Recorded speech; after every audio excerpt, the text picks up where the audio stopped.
Hey everyone, enjoy the show. Morning everyone, Jeff from Mantiques Network. How you doing today? This is a cool piece here. What we have here is a 1950s heavy cardboard GOETZ Country Club beer ad.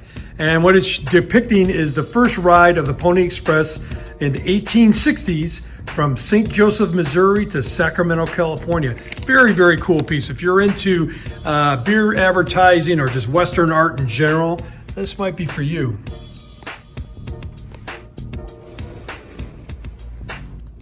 These are antiques. These are mantiques. Antique, mantique. These guys sell mantiques. This is their store. We're bringing stuff every day, in and out, in and out, in and out. We're shaking and baking. These are their customers. Give me the rundown on the GMC. This lived in a bar in Ghent in Belgium.